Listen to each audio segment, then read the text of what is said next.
रहीम अस्सलाम वालेकुम नाज़रीन, मैं खुरम गर्दिज़ी एक बार फिर आपकी खिदमत में हाज़िर हूँ प्रोग्राम सेहत ज़िंदगी लेके सच न्यूज़ का लाइव क्लिनिक जनाब, जहाँ पर बात की जाती है आपकी सेहत की, बात की जाती है बीमारियों के बचाव के सिलसिले में, बात की जाती है कैसे आप प्रिवेंशन को मुमकिन बना सकते हैं। एक मास लेवल पे पाकिस्तान में, पूरे पाकिस्तान में बीमारियों से मुतल्लिक आगाही को फैला सकते हैं, अवेयरनेस को, हेल्थ एजुकेशन को, जो कि बहुत इंपॉर्टेंट टॉपिक है जिसको बहुत नज़रअंदाज किया जाता है। लेकिन हम इस प्रोग्राम के ज़रिए कोशिश करते हैं कि पाकिस्तान के हर एक कोने पर जो हेल्थ अवेयरनेस और हेल्थ एजुकेशन है उसको फैलाया जा सके।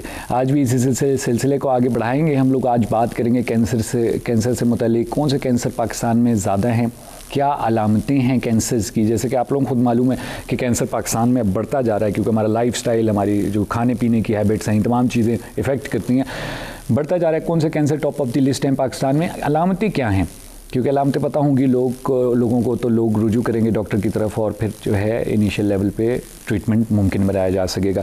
हम लोग इस टॉपिक पे इंशाल्लाह आज बात करेंगे। लाइव आपकी खिदमत में हाजिर हैं। आपका कोई सवाल हो तो ज़रूर कॉल कीजिएगा 0512321200, 0512321203, दोनों नंबर हमारे एक्टिव हैं। डॉक्टर सुहेब हैदर हमारे साथ स्टूडियो में मौजूद हैं।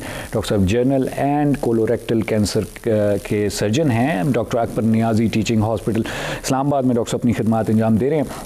और डॉक्टर साहब ने कहा कि क्योंकि फरवरी का महीना जो है वो कैंसर से मुतालिक अवेयरनेस का महीना मनाया जाता है, 4 फरवरी को ख़ास तौर पे जो है वर्ल्ड कैंसर डे भी मनाया जाता है, तो इस सिलसिले में डॉक्टर साहब ने कहा कि ये बहुत ज़रूरी है इस पर बात करना। आज हम लोग इस पर बात करेंगे। अगर कोई सवाल होता है कॉल करें, अपना सवाल पूछें। हम लोग चलते हैं डॉक्टर साहब की तरफ। सलाम अर्ज़ करते हैं डॉक्टर साहब। जी वालेकुम। थैंक यू वेरी मच, आपने टाइम निकाला हमारे प्रोग्राम के लिए। डॉक्टर साहब बड़ा इंपॉर्टेंट टॉपिक है कैंसर का। पहले शायद हम लोग इतना डिस्कस नहीं करते थे कैंसर को क्योंकि शायद पाकिस्तान में इतना नहीं था या शायद डायग्नोज नहीं होता था बहरहाल, लेकिन अब क्योंकि चीज़ें सामने आ रही हैं, कैंसर्स बहुत ज़्यादा आना शुरू हो रहे हैं।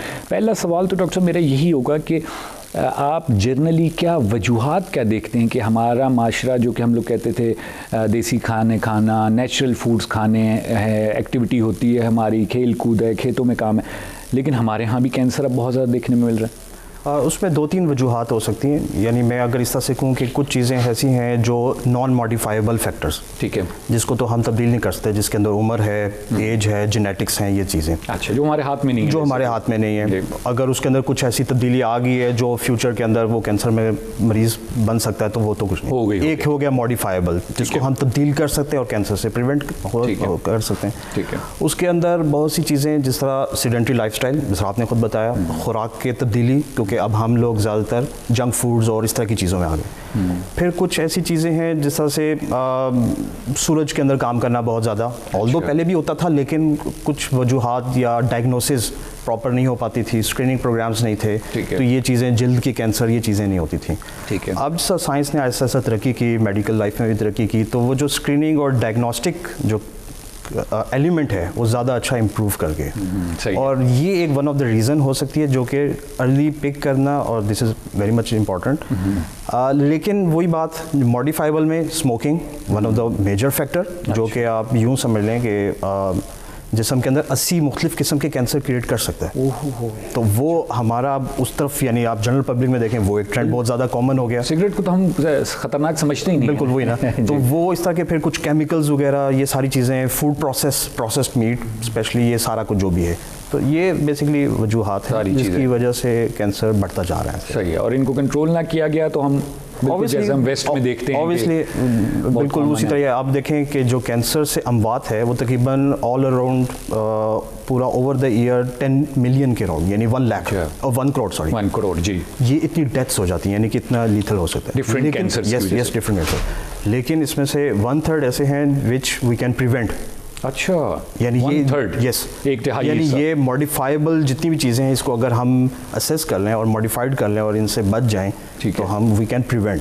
अच्छा, 1/3 कैंसर ऐसे हैं जो अर्ली डायग्नोसिस हो जाएं तो वी कैन क्योर, यानी अबाउट 90 to 95% क्योर। हम उसको इलाज बेहतर कर सकते हैं, उसके साथ ट्रीटमेंट कर सकते हैं और पेशेंट अपनी लाइफ बड़े आसानी ईजीली गुजार सकते हैं। डॉक्टर साहब एक बड़ा लेम सा क्वेश्चन है, लेकिन अक्सर लोगों के दरमियान में ये डिस्कशन होती है कि जी हम डॉक्टर साहब के पास गए और डॉक्टर साहब ने कैंसर निकाल लिया, तो ये अगर डायग्नोज ना हो तो क्या इंसान ठीक ज़िंदगी गुजारता रहता है, उसे कुछ नहीं होगा? नहीं, ऐसी बात नहीं है। देखिए, अगर कैंसर खुदा खास्ता किसी को है, बीमारी है जो वक्त के साथ आहिस्ता आहिस्ता बढ़ती जाएगी, ठीक है, तो अगर वो बढ़ती जाएगी तो फिर तो उसकी जो लाइफ और वो सारी, वो तो ऑब्वियसली चेंजेस आना शुरू हो जाएंगी।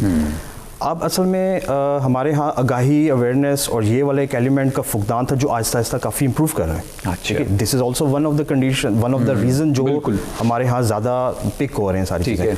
तो ऐसा नहीं है कि जी डॉक्टर ने निकाल दिया कैंसर तो अब तो खुदा न खासा कुछ ऐसा मसला हो गया। वो बेसिकली अर्ली पिक हो गया, डायग्नोसिस बन गया और फिर बेस्ट ट्रीटमेंट उसकी फिर मोडालिटीज़ वो अवेलेबल हैं। ठीक, वो सब अक्सर कैंसर के डॉक्टर्स जो हैं वो कहते हैं कि जी इनिशियल लेवल पे पकड़ना बड़ा ज़रूरी है। तो ये इनिशियल लेवल क्या है और क्यों उसको पकड़ना ज़रूरी है?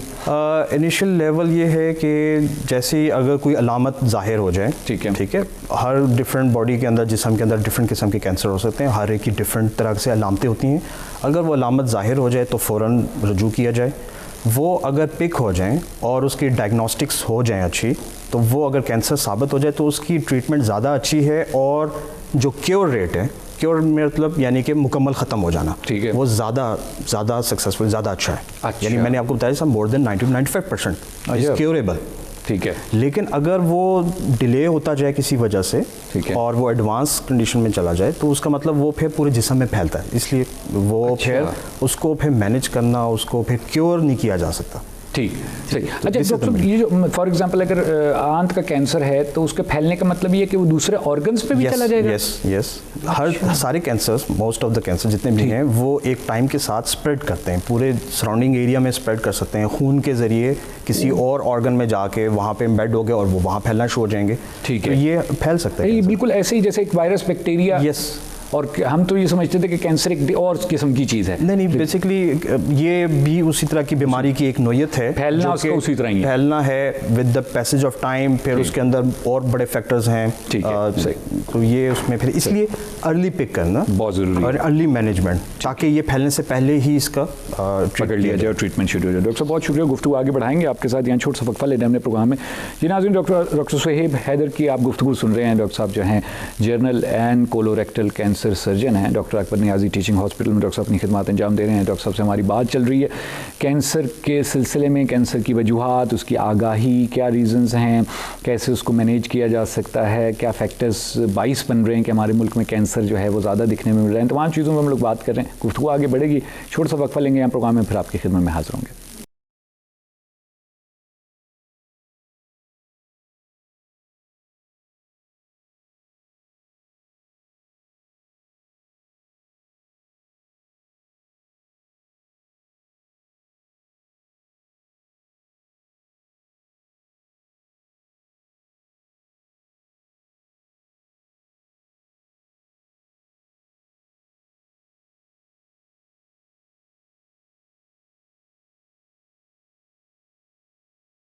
जी नाज़रीन, प्रोग्राम में एक बार फिर आपको खुशामदीद कहते हैं। डॉक्टर सुहेब हैदर हमारे साथ स्टूडियो में मौजूद हैं। Doctor general and colorectal cancer surgeon हैं, doctor Akbar Niazi teaching hospital Islamabad में डॉक्टर साहब अपनी खिदमत अंजाम दे रहे हैं। डॉक्टर साहब से हमारी बात हो रही है कैंसर से मुतालिक, कैंसर की वजूहात, उसकी कैसे उसको मैनेज करें, तमाम चीज़ों में बात कर रहे हैं। आपको कोई सवाल है तो कॉल करें 0512321200 या 0512321203, दोनों नंबर हमारे एक्टिव हैं। कॉल करके आप अपना सवाल पूछ सकते हैं। हम लोग चलेंगे डॉक्टर साहब की तरफ, उसको आगे बढ़ाएंगे। अच्छा डॉक्टर साहब, एक और बड़ी इंटरेस्टिंग चीज़ जो हमारे यहाँ इंटरेस्टिंग भी है और मेरे ख्याल से मिथ भी है कि हम लोग कहते हैं कि कैंसर निकल आया तो बस it's the end of the life.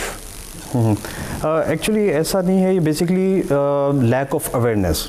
ठीक है, इसको मैं इस तरह से कहूँगा कि हमारे यहाँ पहले इस तरह से इतना काम नहीं किया गया, जिसकी वजह से ये एक ऐसा नॉर्म बन गया कि अगर किसी को कैंसर डायग्नोज होता था तो वो लेट फेजेस के अंदर होता था। अच्छा। जबकि जो जैसा कि वो स्प्रेड कर चुका है या ऐसा से, तो उसमें फिर उसकी मैनेजमेंट, उसकी ट्रीटमेंट वो फिर ज़रा डिफ़िकल्ट हो जाती है ऑब्वियसली, और फिर वो डिजीज़ प्रोसेस इतना एक्सपैंड कर चुका होता है तो फिर वो उसके बाद रिकवरी फेज़ बहुत बड़ा स्लो और ज़्यादा, तो ये एक उस वजह से एक नॉर्म है। अच्छा। जो एक मिथ है जो कि गलत है, कंसिडर किया गया कि कैंसर किसी को खुदा न खास्ता हो गया तो वो अब जानलेवा है। सही, इसका मतलब डायग्नोसिस या बीमारी को पकड़ लेना इनिशियल लेवल में बहुत इंपॉर्टेंस कहाँ मिला है? बिल्कुल जी, वो इसीलिए कि अगर अर्ली फेज़ के अंदर ये पिक हो जाए, ठीक है, और डायग्नोसिस बन जाए तो फिर उसकी ट्रीटमेंट, ऑल्दो इसकी ट्रीटमेंट थोड़ा सा लेंथी है, अर्ली फेज या लेट फेज में, लेकिन इट इज़ वही बताया जैसा मैंने कि इट्स क्योरेबल। ठीक है, ठीक है। तो वो उसके अंदर फिर ये है कि वो इजीली मैनेजेबल हो सकता है और वो यूँ समझ लें कि नेक्स्ट सारी ज़िंदगी के लिए उससे छुटकारा पाया जा सकता है। ज़बरदस्त। अच्छा, यानी क्या चलता रहेगा या जो है ऐसा नहीं, वो चांसेस होते हैं वो कहीं भी कि ये दोबारा से रिकर कर जाए किसी भी जगह का cancer after taking the treatment. लेकिन उसके लिए फिर हमारे कुछ और स्क्रीनिंग प्रोग्राम्स या कुछ ऐसे प्रोग्राम्स हैं जिसमें गाहे बगाहे मरीज़ जो है वो अपने मॉलेज के पास जाके उसकी फॉलोअप करवाता रहे, ताकि अगर खुदा ना खास्ता कोई दोबारा से रिकरेंस होती है तो वो अर्ली डिटेक्ट हो जाए और उसकी उसी टाइम पे मैनेजमेंट। ज़बरदस्त, ठीक हो गया। डॉक्टर साहब, कौन से कैंसर हमारे मुल्क में ज़्यादा कॉमन है? हमारे मुल्क में अब जो थोड़ा सा ट्रेंड चेंज हो रहा है, ब्रेस्ट कैंसर, ऑल्दो ये पहले से मौजूद था लेकिन शायद डायग्नोसिस इतना अच्छा नहीं बन पा रही थी ड्यू टू वही, क्योंकि ज़्यादातर ये ख्वातीन के अंदर होता है, तो कल्चरल रीजंस भी बिल्कुल वो सारी चीज़ें। कोलोन कैंसर यानी बड़ी आंत के कैंसर, ये ज़्यादा कॉमन देखने में अब आ रहे हैं। इसका जो है काफ़ी ज़्यादा पाकिस्तान के अंदर थोड़ा ठीक, ये दो कैंसर सबसे ज़्यादा। जी। अच्छा, इनके ट्रीटमेंट्स मौजूद हैं डॉक्टर हमारे मुल्क में? जी बिल्कुल, इनके सारे बड़े हॉस्पिटल्स के अंदर अब तो बहुत अच्छी इंप्रूवमेंट सारी की सारी आ गई हैं। इवन जहाँ पे मैं काम कर रहा हूँ वहाँ पे भी बहुत अच्छा इसका है, ट्रीटमेंट सारी मौजूद है। सही है, ठीक। बताइए कि डॉक्टर थोड़ा सा आप इन दोनों, क्योंकि कॉमन है, थोड़ा सा इन पे बात कर लेते हैं। कोलोन कैंसर पे पहले थोड़ी सी बात कर लेते हैं कि क्या अलामतें मोटी मोटी लोगों को नज़र आएँ और फिर किसके पास सबसे पहले, किस डॉक्टर के पास पहले जाएं हम लोग? देखिए, जो बड़ी आंत का कैंसर है उसके अंदर इनिशियल फेजेस के अंदर कब्ज़ की शिकायत होना या उसके साथ जो है पेचेस लग जाना और ये ऑन एंड ऑफ रहना, या खून का जारी होना स्पेशली पखाना वगैरह या उस दौरान, तो ये एक अलामत है बड़ी। दूसरी अलामत ये है कि कमज़ोरी, जो कि एक जनरली सारे कैंसर के अंदर ये शामिल होता है कि वीकनेस हो जाती है, कमज़ोर बंदा हो जाता है, लाग़िर होना शुरू हो जाता है। ये थोड़ा सा एडवांस स्टेजेस के अंदर आता है। अच्छा, ठीक है। फर्स्ट इनिशियल स्टेजेस के अंदर वही हैं जो पहले मैंने बताई। बिल्कुल सही। तो अगर कोई भी ऐसी अलामत ज़ाहिर हो जाए, कोई भी ऐसी अलामत है, तो फ़ौरन अपने करीबी अस्पताल किसी अपने मॉलेज से जो है वो रब्ता किया जाए, ताकि वो उसकी फिर बाकायदा उसकी तशख़ीस के लिए जो भी कुछ टेस्ट वगैरह करवाने हैं या सारा कुछ वो करवा के डायग्नोसिस बनाया जाए और उसके हिसाब से फिर आगे। ठीक। अच्छा डॉक्टर साहब, हम जब जो है एक जनरल फिजिशियन से चेकअप करवाते हैं इस तरह की अलामतों को लेके, तो बहुत कम देखने में आया है कि कोई जनरल फिजिशियन या हमारे जो मोहल्ले का डॉक्टर है वो रेफ़र करे एक ऑन्कोलॉजिस्ट या कैंसर स्पेशलिस्ट के पास।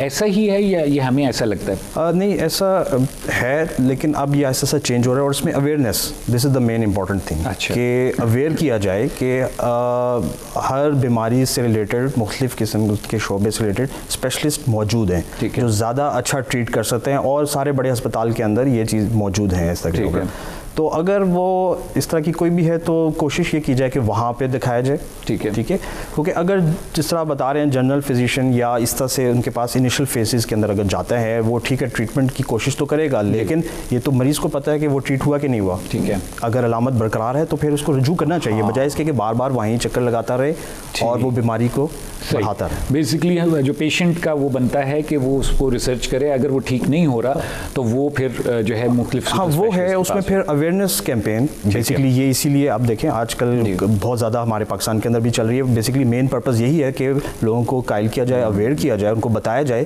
कि हर तरह की बीमारियों का इलाज मौजूद हैं तकरीबन, और अच्छी जगहों के ऊपर हैं और ये ट्रीटेबल हैं। ऐसा नहीं है कि अगर मसला हो जाए तो कुछ नहीं हो सकता। बहुत शुक्रिया डॉक्टर साहब, गुफ्तगू आगे बढ़ाएंगे। छोटा सा वक्फा दोबारा हमने लेना है प्रोग्राम में। जी नाज़रीन, आप लोग गुफ्तगू सुने डॉक्टर सोहेब हैदर की। डॉक्टर साहब जो हैं जनरल एंड कोलोरेक्टल कैंसर के सर्जन हैं, और डॉक्टर साहब doctor Akbar Niazi teaching hospital Islamabad में अपनी खिदमत अंजाम दे रहे हैं। डॉक्टर साहब से हमारी बात चल रही है कैंसर से मुतल्लिक, इसी गुफ्तगू को आगे बढ़ाएंगे। लाइव है हम लोग, आपको सवाल होता है ज़रूर कॉल करें। छोटा सा वक्फा लेंगे यहाँ पर, फिर आपकी खिदमत में हाजिर होंगे। हमारे साथ रहिएगा।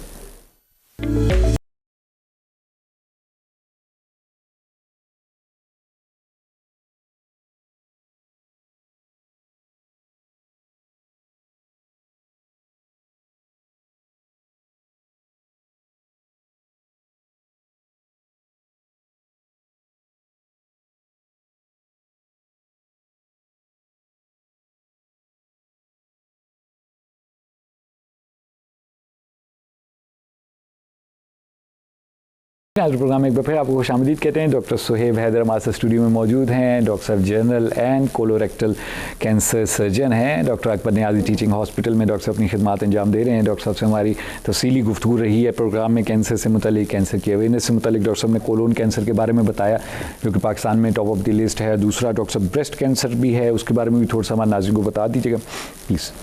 ब्रेस्ट कैंसर बेसिकली एक ख़वातीन के अंदर छाती का सरतान या छाती का कैंसर ज़्यादा कॉमन है। पाकिस्तान के अंदर इसके नंबर फिगर्स बहुत ज़्यादा बढ़ते जा रहे हैं आहिस्ता आहिस्ता। हमारा इस पाकिस्तान के अंदर सोशल कोई स्टेटस या सोशल एलिमेंट कुछ इस तरह का है कि जो ख़वातीन बेचारी जो इस मर्ज़ में मुब्तला हैं वो थोड़ा सा घबराती हैं मौलिज के साथ पास जाना, अपना डिस्कस करना, इवन फैमिली के अंदर डिस्कस करना। अगर वो फैमिली में किसी के साथ डिस्कस करें तो कम से कम कोई उनकी हेल्प आउट कर दे, ठीक है। लेकिन वो इस पर भी थोड़ा सा वो है जिसकी वजह से डिज़ीज़ बढ़ती जाती है और डायग्नोसिस अर्ली स्टेजेस के अंदर नहीं बन पाता और फिर उसके बाद उसकी ट्रीटमेंट जो है वो थोड़ा सा डिले हो जाती है और डिफ़िकल्ट हो जाती है। लेकिन अब जो है काफ़ी अच्छा एक अवेयरनेस कैंपेन्स चल रही हैं। जैसे अक्टूबर का पूरा मंथ ऑल ओवर वर्ल्ड मनाते हैं, लेकिन हम लोग जो है पाकिस्तान के अंदर भी उसको बड़ा अच्छा मना रहे हैं। मीडिया उस पर बहुत अच्छा काम कर रहा है। इसमें मज़ीद और काम करने की ज़रूरत है, ऐसा यानी एक्सपैंड करने की ज़रूरत है ताकि early detection is the key in each and every pathology, every disease, और फिर उसकी ट्रीटमेंट, मैनेजमेंट, वो सारी की सारी चीज़ें। तो इसलिए अगर किसी भी खातून को लगता है कि उसकी छाती के अंदर कोई भी गिल्टी या कोई ऐसी तब्दीली नमूदार होना शुरू हो गई है तो बजाय इसके कि वो उसको छुपाती फिरे और वो बढ़ जाए, फ़ौरन अपने करीबी किसी मौलिज से रब्ता करे और उसको अपने उसकी जो भी उसकी ट्रीटमेंट है, उसकी डायग्नोसिस है, वो उसके ऊपर फिर वो। सही, ज़बरदस्त डॉक्टर, बहुत शुक्रिया। डॉक्टर साहब ट्रीटमेंट की तरफ थोड़ा सा आते हैं। क्या ट्रीटमेंट ऑप्शंस हमारे पास होते हैं जब एक कैंसर डायग्नोस हो जाता है? हमारे पास जो है वो अब क्योंकि काफ़ी अच्छी चीज़ें चल गई हैं, मल्टीपल डिसिप्लिनरी एक टीम जिस तरह है वो एक बन गई है। फॉर एग्जाम्पल जिधर मैं काम कर रहा हूँ वहाँ पे ऐसा है जिसके अंदर मुख्तलिफ शोबों के स्पेशलिस्ट डॉक्टर बैठ के एक केस के ऊपर हर तरह से स्टडी करते हैं जो भी इस तरह के कैंसर का पेशेंट आ जाए। और ये बाकी और अच्छे दूसरे अस्पतालों के अंदर भी ऐसी चीज़ चल रही है जो कि पहले यूजुअली यहाँ पे नहीं था, और ये वेस्टर्न और बाकी दूसरे यूरोपियन कंट्रीज़ में ये ज़्यादा कॉमन है, बल्कि वो पार्ट ऑफ द यानी नेसेसरी है। ठीक है। तो उसका मेन मकसद ये है कि डिटेक्शन होगी और management plans, we have different management plan. For example surgery operation है, ठीक है, मुख्तलिफ किस्म की शुआएं लगाई जा सकती हैं। फिर कुछ जो है दवाइयाँ इंजेक्शन की सूरत के अंदर जिसको कीमोथेरेपी कहते हैं वो है, हार्मोनल थेरेपी है। डिपेंड्स अपॉन हर कैंसर की कौन सी ट्रीटमेंट बेस्ट है, तो वो उसके हिसाब से फिर उसकी ट्रीटमेंट जो बीमारी की नोयत यानी वो अर्ली फेज़ में है, लेटर फेज़ में है, किस फेज़ में है, उसके हिसाब से फिर वो तजवीज़ किया जाता है। ठीक। अच्छा डॉक्टर साहब, हमारे मुल्क में कैंसर से रिलेटेड जो ट्रीटमेंट ऑप्शंस अवेलेबल हैं वो क्या इंटरनेशनल स्टैंडर्ड्स में हैं? जी बिल्कुल, वो इसमें कोई ऐसी दो राय नहीं है। काफ़ी अच्छे सेटअप्स के अंदर ये चीज़ें चल रही हैं और वो उसी तरह मुकाबला कर रहे हैं जिस तरह का बाहर के वो कर रहे हैं, और ये ऐसा ऐसा इम्प्रूव हो रही हैं और मज़ीद इम्प्रूवमेंट की ऑब्वियसली हर जगह ज़रूरत है, इसको और एक्सपेंड होना चाहिए, लेकिन ये बिल्कुल अप टू डेट है। इसका मतलब ये खैर एक पॉलिटिकल बहाना होता है कि जो लोग जो है मुल्क से बाहर ट्रीटमेंट करवाने जाते हैं। हमारे मुल्क में सही तरह से ट्रीटमेंट हो सकता है? हाँ जी बिल्कुल, डॉक्टर्स भी ऐसे एक्सपर्ट मौजूद हैं? बिल्कुल, ऑब्वियसली सारे हैं, इसमें कोई ऐसी दो राय नहीं। हमारे यहाँ के डॉक्टर बाहर जाके बहुत अच्छा बेहतरीन काम कर रहे हैं और वो टॉप ऑफ द वर्ल्ड के अंदर हैं। अच्छा। फिर वहाँ से या ट्रेनिंग लेके वापस आके यहाँ पे काम कर रहे हैं। बिल्कुल ऐसे। सही, ठीक है, बिल्कुल एग्जैक्टली। हम सुनते हैं कि यूके में खास और यूएस में जो है पाकिस्तानी डॉक्टर्स बहुत ज़्यादा तादाद में हम लोग खास और सर्जरी में हम लोग देखते हैं कि बहुत ज़्यादा मौजूद होते हैं। डॉक्टर साहब सर्जिकल, आपका डिपार्टमेंट जो है वो सर्जरी से रिलेटेड है, सर्जिकल ऑप्शन जो है कैंसर की ट्रीटमेंट का वो कब आता है? वो वही बात कि सर्जिकल ऑप्शन डिज़ीज़ किस नोयत की है, ठीक है, वो कैंसर कौन सी जगह का है और वो अर्ली फेज़ में है, लेट फेज़ में है, और फिर उसमें अगर फ़र्ज़ करें लेट्स सपोज कि अर्ली फेज़ में तो उसके अंदर सर्जरी पहले की जाती है। अच्छा। और उसके बाद फिर आगे अगर देखा जाता है दोबारा रीसेस किया जाता है कि उसको शुआएं लगने की ज़रूरत है या उसको कीमोथेरेपी देने की ज़रूरत है। कुछ कैंसर ऐसे होते हैं जिसके अंदर ये पहले काम किया जाता है, अच्छा, शुआएं या कीमोथेरेपी दी जाए ताकि वो उसका बल्क कम हो जाए, वो डिजीज़ प्रोसेस थोड़ा श्रिंक हो जाए और फिर सर्जरी बेहतर तरीके से की जा सके और जितना कैंसर उसको निकाला जाए। फिर एक और ऑप्शन होती है जिसके अंदर ये दोनों काम होते हैं, लेकिन उसके बाद फिर दोबारा अगर वो लेटर स्टेज के अंदर है तो फिर हम शुआएं या कीमोथेरेपी, तो वो एक प्रोसेस है, थोड़ा लेंथी है, ठीक है, लेकिन मैनेजेबल। सही। ठीक है। अच्छा, इसका मतलब ये जो आप टीम वर्क जो आप कह रहे हैं, जो पैनल है, ये बहुत बेनिफिशियल है। हाँ जी, बिल्कुल। ये ट्यूमर बोर्ड ये इस तरह से ये बहुत ही बेनिफिशियल है इस सेंस के अंदर कि उसमें बेहतर जजमेंट की जा सकती है पेशेंट की डिजीज़ से रिलेटेड, बजाय कि एक बंदा ही उसको देखता रहे, एक ही डॉक्टर। वो मुख्तलिफ पैनल सारा बैठ के वो डिस्कस करते हैं और बेस्ट जो option available for that patient at that time वो फिर उसको तजवीज़ किया। इसका मतलब जिन हॉस्पिटल्स में, जिन सेटअप्स में टीम वर्क या ट्यूमर जो बोर्ड बैठता है, जिनको भी कैंसर का प्रॉब्लम है, वो इन हॉस्पिटल में रुजू करें तो बेहतर ट्रीटमेंट हो सके। बिल्कुल जाहिर बात है, 5 बंदे बैठ के, 5 मुख्तलिफ फील्ड के स्पेशलिस्ट बैठ के जब डिसाइड करेंगे तो डेफिनेटली जो है वो। डॉक्टर साहब, जब हम लोग क्या ऑप्शन भी आप लोग देते हैं पेशेंट को कि मसलन फॉर एग्जांपल अगर मुझे कैंसर होता है तो मैं कहूँगा कि यार डॉक्टर साहब जल्दी से बस इसको काट के निकाल दें? नहीं, ऐसी नहीं है वो फ़ौरन, क्योंकि हर कैंसर में काटना भी ज़रूरी नहीं है। फॉर एग्जांपल ब्लड के कैंसर है, उसके अंदर तो इस तरह की चीज़ है ही नहीं, या और बहुत सी चीज़ें, तो वो इट डिपेंड्स करता है क्या सारा। फिर पेशेंट के साथ बैठ के उनकी काउंसलिंग, उनके साथ सिटिंग, और उनके, क्योंकि सिर्फ काटना मुनसर नहीं है, उनका देखना है कि उनका जो लाइफ स्टाइल है या आगे फ्यूचर के अंदर उन्होंने कैसे अपनी लिविंग गुजारनी है, वो भी एक सारा it's a part of the जो ट्रीटमेंट एंड मैनेजमेंट प्लान, वो पूरा चार्ट आउट करके तो फिर उस हिसाब से देखा। तो इसका मतलब हमारे पास ऑप्शन ये, हम खुद नहीं ये कह सकते कि जी डॉक्टर साहब ये कर दें, वो कर दें। मसलन जैसे कि एक सर्जरी को एक ज़रा अच्छा ऑप्शन हम लोग समझते हैं, नहीं वो है, वो हो जाएगा, कट जाएगा पीस, वो निकल जाएगा कैंसर का। देखिए, वो surgery is also the main part of the treatment. अच्छा, ठीक है। लेकिन अपार्ट फ्रॉम द सर्जरी, ये एक मिसकॉन्सेप्ट है और ये बहुत से हमारे यहाँ ये फॉलो की जाता है कि अगर जी सर्जरी कर ली तो इसका मतलब वो समझते हैं कि सब कुछ कैंसर या सारी चीज़ें निकल गई। अगर निकल भी जाएं, लेकिन बहुत सी कंडीशन ऐसी होती हैं जिसके अंदर उनको मजीद और ट्रीटमेंट की ज़रूरत है। फैला हुआ है या कहीं और चला गया, अगर वो लेट्स सपोज फैला भी नहीं है तो उसको बाज़ों का शौक की या इस तरह की ज़रूरत है कि बिल्कुल माइन्यूट सेलुलर लेवल के ऊपर अगर कोई ऐसी चीज़ है जो बज़ाहिर तो सर्जरी में तो निकाल दिया, लेकिन वो दोबारा रिकर कर सकता है अगर उसकी 5-6 महीने और मैनेजमेंट कर ली जाए। ठीक। डॉक्टर साहब, शॉर्ट मैसेज को लोगों को देना चाहें कैंसर से मुतालिक, उसके बचाव या ट्रीटमेंट से मुतालिक? बचाव के लिए जैसा मैंने स्टार्ट में बात की, जो मॉडिफाइबल फैक्टर्स हैं जिसके अंदर स्मोकिंग, उसको छोड़ना, हेल्दी एक्सरसाइजेस, डाइट जो है स्पेशली जो हम प्रोसेस ले रहे हैं और जंक फूड, वो उसको थोड़ा कम करना, ये चीज़ें शामिल हैं। दूसरा जो है अर्ली डिटेक्शन के लिए, ठीक है, फॉर एग्जांपल मैं एग्जांपल कोट करता हूँ ब्रेस्ट कैंसर, तो वो ख्वातीन self examination, this is also the part of the early detection. कोई भी ऐसी अलामत जाहिर होती है तो बजाय इसके कि फ़ौरन खुद से इलाज किया जाए, अपने करीबी किसी भी अस्पताल में जाके अपने मौलिद से उसकी जो है वो चेकअप कराया जाए ताकि उसके बारे में डिस्कस किया जाए। और डॉक्टर साहब, बहुत शुक्रिया अदा करता हूँ, thank you very much for most important information regarding the cancer. बड़ी इंपॉर्टेंट चीज़ है आज के ज़माने में, ये चीज़ें आप लोग टाइम देते हैं पाकिस्तानियों के लिए ताकि उनको उनकी आगाही बढ़े और वो बीमारियों से बच सकें। Thank you very much for coming. बहुत शुक्रिया जी नाज़रीन, हम लोग गुफ्तगू सुनी डॉक्टर शोएब हैदर की। डॉक्टर साहब जनरल और कोलोरेक्टल कैंसर सर्जन हैं और डॉक्टर साहब ने तफसीली तौर पर कैंसर से मुतालिक बात की। आई होप आज का प्रोग्राम आप लोगों को मुफीद साबित हुआ होगा। कल फिर मुलाकात होगी एक और मौजू के साथ, तब तक के लिए मुझे खुरम कर दीजिए और डॉक्टर शोएब हैदर को प्रोग्राम से ज़िंदगी से इजाज़त दीजिए। खुदा हाफिज़।